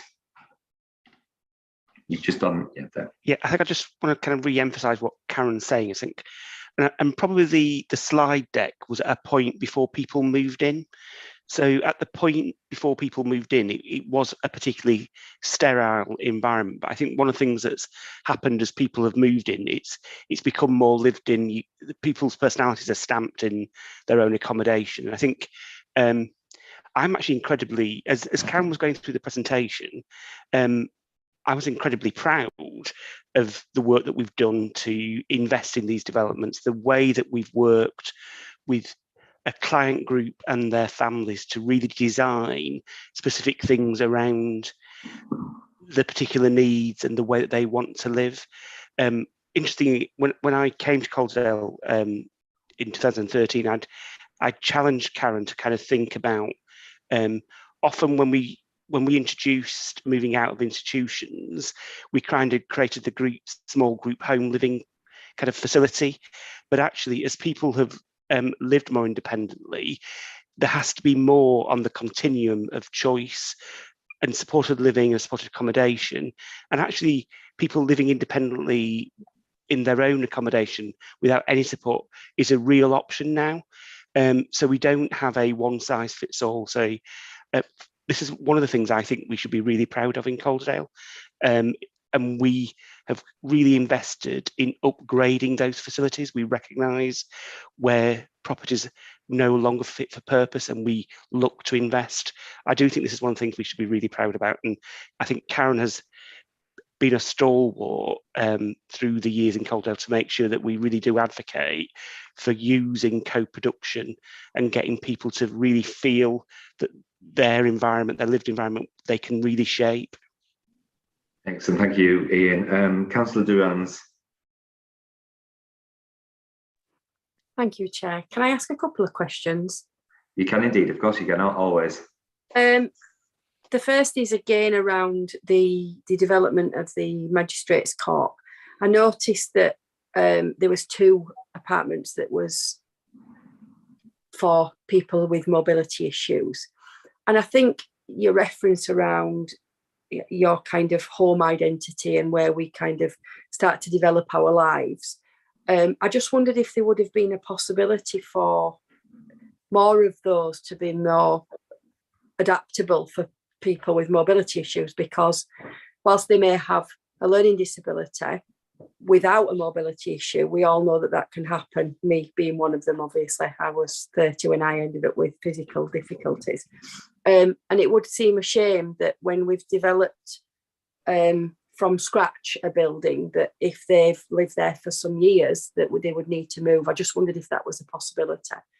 And the second question was, it was more in relation to the 29 young people who would be leaving Ravenscliffe. I'm assuming that is a rough estimate, because Ravenscliffe, whilst we know it's a sixth form, that's still quite a young age to become independent. or with support, independent kind of levels. I think my question is, I'm led to believe that for families, sometimes there is added challenges because of finances. And I wonder if we have a breakdown of costs, of how much that costs the service in order to put them into supported living or assisted living, or whatever the other word was, I can't remember. Because I know that finances are often broken down, but it doesn't matter how old your child is. If they are living at home, no matter what age, their living costs are not considered because it becomes a financial expectation for a parent. That wouldn't be the case if a young person went out and did a job and lived at home. We'd expect some level of board and lodgings, but I don't think that's the case, is it, if somebody has a learning disability and doesn't work? So I just wondered if we have a cost comparison of how much that would be if we could consider those living costs for adults who are living at home still, compared to the cost of maybe parents or families having to make that decision that not necessarily is intentionally only kind of understanding care capacity led, but financially sometimes they've got to make that decision. I don't know if that's the right question for this area, but that's where I'm kind of with it. So thank you, Chair. No problems at all. Ian, do you want to come in on that one first? Karen's the expert on I will. the cost, to be honest. Fine, absolutely, super. Sorry, I didn't want to underestimate you. It's just purely. No, that's fine. Okay, Councillor Durrance, I'll come back on you 2 questions then. So yeah, the 29 young people is an estimate, so it's based across the next 7 years. I think 1 year, the highest level is 40 that we anticipate to leave, the lowest is 22. So it's an average across those years. As you say, not all young people require accommodation. You know, there's obviously a much wider range of services, and we also aspire that people live as independently as possible and go into employment and things like that where they can. But as I've said, people do tend to come to us a little bit younger than they perhaps did a number of years ago, so that has increased demand. Just reflecting on the challenges around the accessibility. So the county court was a fairly unique development in terms of its limitations as a building. So we did what we could to incorporate those 2 ground floor accessible apartments that you can access straight off the courtyard. It's a more difficult building, really, as you can acknowledge, in terms of its layout. But we do have other supported accommodation schemes across the 5 that we've got that are fully accessible. So we've got one called Hebble House, which is in Homefield, that's fully accessible with a lift to all floors. We've also got a scheme not too far from the county court called Old Woolcombers Mill, and that has more accessible apartments. So whilst I acknowledge the county court will have its limitations, we do try across other schemes to create more accessible accommodation that's adaptable over the lifetime. In terms of the finances of young people, or anyone for that matter who moves into supported living, they are entitled to benefits in their own right, so universal credit. What supported living and supported accommodation does bring with it as well is the entitlement to additional housing benefit, so excluded or exempt accommodation, so they're entitled to higher levels of housing benefit that cover the maintenance elements of the property, communal heating and lighting, often white goods, etc. So it eases the living costs for people when they move in there. And it's certainly a preferential model to residential care where people have a personal allowance. So everyone's financial circumstances are slightly different, and I'm not an expert on benefits, but what I do know in all the experience of people moving into supported living, that they do have a better standard of living than when they live in residential accommodation. And obviously when they move out of the family home, they become tenants in their own right, so have greater access to benefits and financial freedom So yeah, they can, you know, they can still claim mobility allowance where that's relevant, and universal credit, and their housing benefit is almost always fully covered. Thank you, Karen. Councillor Durans, do you want to come back in on that? Yeah, sorry, I wasn't necessarily referencing the person's financial independence. I was meaning the cost to us, in order that, because of the financial kind of difficulties the family may be placed in because of the kind of restrictive way that that's considered. I think housing benefit was one of the elements that you've raised. But I was just wondering if there was a discretionary understanding around an adult dependent being in the home who cannot necessarily offer any financial support to the family living expenses, that discretionary amount taken off before their care charge is considered, compared to what it would cost us. I understand that they will have some financial reimbursement to the service because they can claim certain things. Would that usually be within line or not? I'm sorry if I'm not making sense. Yeah, I think it's so individual, in honesty. So, you know, once people leave school, if they're deemed not to be able to work, they can claim universal credit in their own right, even if they're in the family home, and contribute to family expenses. So they're not left without income if they remain in the family home. You know, they can contribute to that, and it's not expected. But sorry, Karen, doesn't all of that income be considered as that for care charges without necessarily considering living expenses, because they live at home and it's deemed their parents will fund their living expenses? Or am I mistaken? Because I don't know that. I was brought that information to me. As far as I understand, the financial assessment would take into account their living expenses and any additional disability related expenses that can be then discounted against charging. So, you know, any kind of specialist equipment, diet, any, you know, aids that they have to purchase would not be taken into account in terms of care charging. Thank you. Thank you. Do you want to come back on that? You've got your hand up.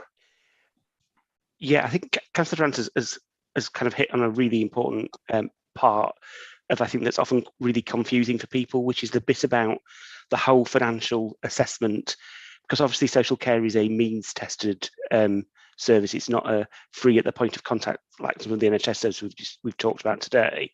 So we are trying to do some work to clarify for people what can be disregarded in terms of disability related expenses, because we recognise that can be quite complex. I also think it can be quite demeaning for people to have to disclose a lot of the information about lifestyles, how things impact. So people end up having to share an awful lot of personal information that actually might feel quite invasive. So we are trying to look at how we can look at disability disregard in a more pragmatic way that avoids that bit about, well, do I really want to have to disclose exactly what type of pads I might need to use if I've got a bowel condition, for example. And it's about how can we do that in a more kind of holistic way without having to ask people to really enter into that very personal information. And I know that causes a lot of tension for people, particularly people with disabilities. Thank you, Ian, for that. So, Councillor Benton. Thank you, Chair. Sorry. Just a couple of questions about Railway Bridge View. Is there any date for completion yet? Also, Councillor Fenton Glynn once offered that we could go for a viewing of that property, and I wondered if that was still available at some point. Also, I believe there's 65 units in the building, which is quite a large one. 60 of them are up for rental. And I believe there's an expression of interest list as opposed to a waiting list. Just questions on how many people are on that. Do we know? How quickly would people be moving in once the property is obviously complete? And just an idea of how quickly it would be before the building's actually fully occupied. Thank you, Councillor Benton. I'm sure Councillor Fenton Glynn is going to escort and do a personal tour for us all. So, Councillor Fenton Glynn to start with, whilst. Well, I'm not going to be drawn on when it's opened. The time I went to tour it was in June or July last year, and they said, well, we're due to complete it on the 30th of October, which was also the due date of my son. So I said, well, do you want to take bets on whether you'll complete it or my son will be born first? And they wouldn't take that bet, and it's a shame because I've been at least a tenner up. So I mean, I entirely hear Karen's point about the love-hate relationship with my son's 4 months old now, by the way. I totally take Karen's point about the love-hate relationship that I think you get with it, because it actually, when we get there, the wait will have been worth it, because it is great. And actually, one of the things that Anne said about the kind of institutional look being slightly kind of triggering, that's something that they've got really right, is that you will not see those kind of weird white clinical tiles anywhere there, apart from, I think there are some of the dementia-friendly rooms have it because just for very practical reasons, but actually, it looks like people's houses. And actually, I think there's something quite important about when we get these kind of things right, is that we develop them with other people in a way that looks like people's homes and feels like homes. I would really welcome people going around and having a look at this kind of around the time that it's going to be opened, because I think it'll give a real opportunity to kind of show the kind of places that people can get excited about. And I know that it's been an imperfect gestation period, and we have written to the contractors and expressed quite strong views on that. But ultimately, when it gets there, it's going to be a great facility, and it's something that I'm really proud to support. So yeah, I really hope we can all have a look at it, and let's have a special meeting where I can see you all in person. Thank you, Councillor Fenton. It's a bit like Park Rose. Once it's open, the results will be good. Karen, do you want to come back in on the other bits? And Ian's put his hand up as well, so he might be able to help you as well. Okay, I will do. Yeah. So it's due for completion in late March, and as Councillor Fenton Glynn says, we've heard this lots of times, but it hasn't slipped between two project boards, so that's a first. And the intention is that it will open in late April. So I wouldn't nail anything to it, because I wouldn't want to put my neck on the line, but we do feel like we're much nearer now. I went on a tour probably about 6 weeks ago, and it does feel very near completion. And I think, to be fair to the contractor, there have been some very difficult things during the build, so COVID being one. The particular nature of the site, if you know the site, is very difficult. And then latterly, the supply of materials, not to be in defence of them in any way, but it does feel like we're much nearer. In relation to being able to go and have a look, so we're hoping to have an open day, and as soon as I'm aware when that open day is, I'll circulate that to all, and we'd like to get as many people as we can there. And they do the chap who took me around on a tour, it's a really engaging tour. He talks about a day in the life of someone with dementia, so that they can go in that building and live a day in the life as if they've had a full day out. So they can have a walk around, they can go to the cafe downstairs that's done out like a little railway booth. They can walk upstairs. There's a ballroom, a small ballroom with a jive scene on. They can sit and have a coffee. There's an atrium area that'll have games. There's an activity area. They can go get the haircut in the salon. They can have a coffee in the library and join some people. They can have a bath in the spa, assisted bathing suite, and then they can go home shattered and feel like they've lived a whole day in the community, but not left the safety of the development. Yes, it's correct around the 65 units. So the latest information was that there were 14 that were definitely allocated.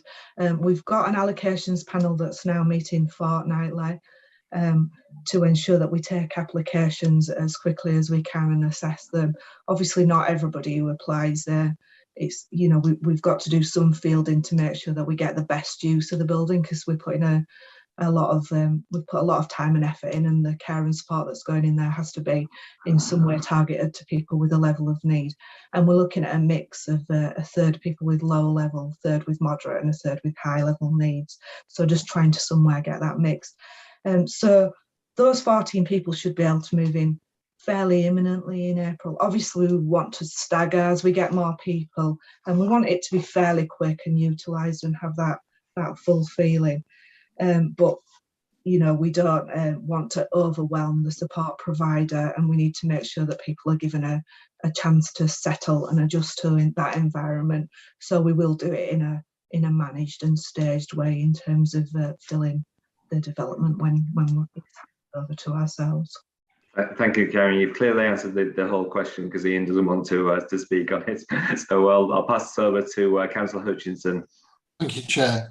You've been pretty clear about what the ongoing annual increase in demand is estimated to be. But are we currently meeting the current demand, or is there a waiting list for these forms of accommodation? And if so, how big a waiting list is it, and how long are people spending on that? Okay, thank you. So yes, we do keep a waiting list for accommodation, and we've also actually got quite a few vacancies. And as you can imagine, with a portfolio of 45 supported living properties that are shared accommodation, compatibility is sometimes an issue. So we may have vacancies, but they may not be right for the people who are looking for accommodation. So we do try and match that. We have dedicated accommodation meetings with the all age disability social work team to try and iron those out. And we're constantly reviewing properties. So I've just decommissioned one property and moved some tenants. And also, as people age, we sometimes look at when a property is no longer appropriate for them, and they move to create a group of vacancies for younger people. So I think we've currently got about 22 vacancies, probably a similar number of people waiting, but people often join with an expression of interest. So it's a journey for families. So the first time they talk about supported accommodation or supported living, they're not usually expecting to move within a month. They're wanting to look, explore options, and it's often they're wanting to wait really till the right thing's there and work with the family and the young person. We get the odd emergency, of course, we always do, where a placement breaks down or a family needs emergency accommodation. And one of the things we've just done is redeveloped our short break service. So that's only this year moved from Glenholme to Westgarth. And that we've aimed for that accommodation to be much more attractive for anyone who needs a short stay in an emergency. So within it, there are 3 self-contained flatlets now, so that people can spend time there thinking, and we're not moving anyone into a vacancy in a rush. We've got that time to do the work for them, to have a look, go on tea visits, go on overnight visits if they're going into shared accommodation. So whilst there are people waiting and there are vacancies, we don't kind of push people into a vacancy. We try and work to make sure it's right for the individual and right for the tenants who are already there, but have some things in the background for an emergency so that people get time to make the right choice, and families are offered a range of options.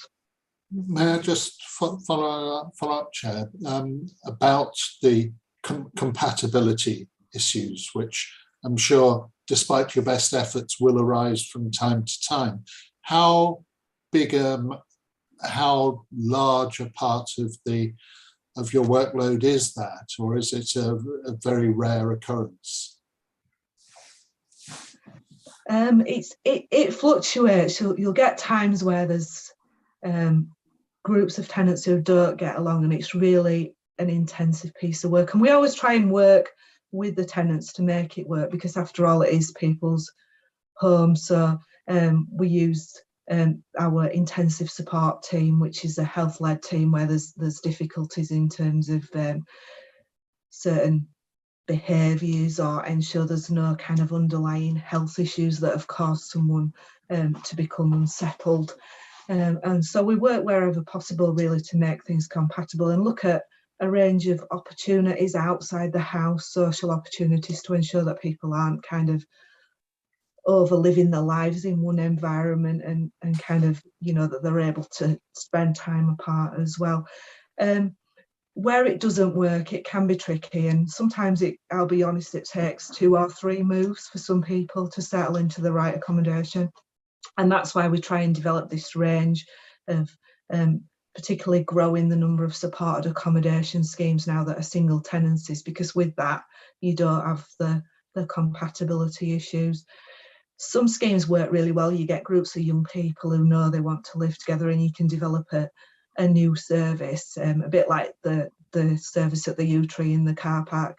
The 4 young people upstairs were all, you know, mutual acquaintances, friends prior, and it's worked really well. But sometimes you've got to slot people in where there is a vacancy. So yeah, it can fluctuate. It can be very intensive when it doesn't work, but then you can have periods of time when things are working quite well. Thank you very much. Thank you. And can I just ask a question in relation to the provision of the renewal and investment? Because there comes a period where these properties do deteriorate. What provision is being put in place to ensure that actually we can keep these buildings in a pristine condition in 10 years down the line, for instance? So yeah, as I've said, they are open to exempt accommodation in terms of housing benefit, so that the landlords can claim elements for routine repairs and deterioration, both internally and externally. So we do expect a programme of upgrades and replacement of elements of the houses. We keep a check on that. Myself and a colleague 2 years ago did a full tour of all the supported living properties and noted where we weren't happy, or there were condition issues, and met with each housing provider.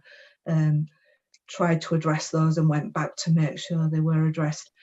Sometimes properties just become old and tired, and they're in areas that we no longer need, or they don't meet the mobility requirements.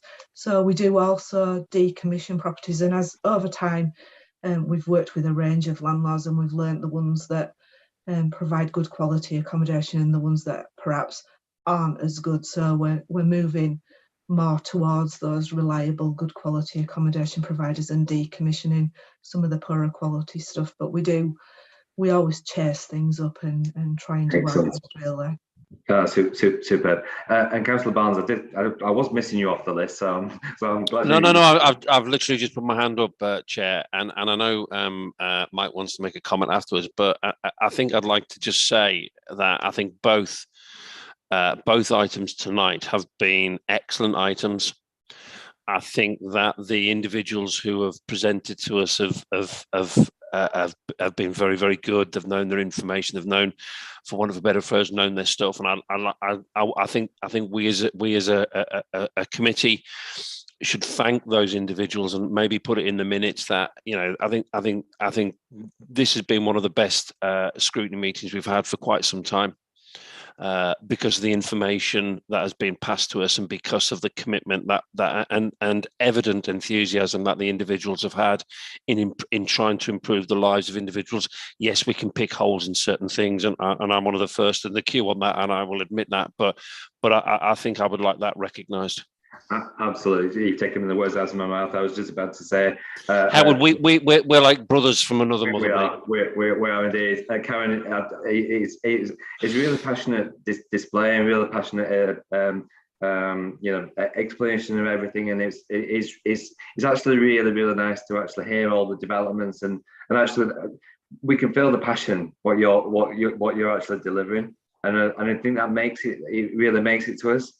You made this a real story. You made this pieces of paper a real story, and you're changing people's lives for the better. So I absolutely totally agree with Mike, and a very a big massive thank you for that. So we closed that particular item. So I said thank you, Karen. Thank you for the support, Ian. Ian, would you like to? You've got your. Oh yes, that's right. You're just clapping. That's fine. Yeah, super. So thank you very much for attending as well for tonight. So we now go on to the work programme. The work programme has been circulated. I just want to pick up on something, and I don't want to put you on the spot, Councillor Fenton Glynn, but can I just ask about where we are with the A boards? We're looking in towards A boards. We had this scrutiny estimate that came into that went to cabinet, and you were looking into that. I'm just wondering if you've got an update on that, just for members. You might not have, so my apologies. I know that it's been to cabinet twice, and I think we're now in the implementation phase. But if I remember correctly, and I'm prepared to be corrected by Ian, I think we have to do some consultation on it. I think we want to get this through as quickly as possible, and hopefully we will get to a stage where we've got a workable policy. At the moment, we've got no policy, and frankly, we need to be doing more. And so, that is something that we're well aware of it, particularly. It just reminded me, because I went round with someone in a wheelchair in Brickhouse to identify some of the issues, and it was certainly one of the issues, together with the pavements and everything else. But we're addressing that with the investment that we're hopefully got. So thanks for that. Sorry for putting you on the spot. It's just purely, it was raised when I went round with this individual, so it's quite important. No worries. It's I think it might be a useful one for us to talk about kind of during the consultation process.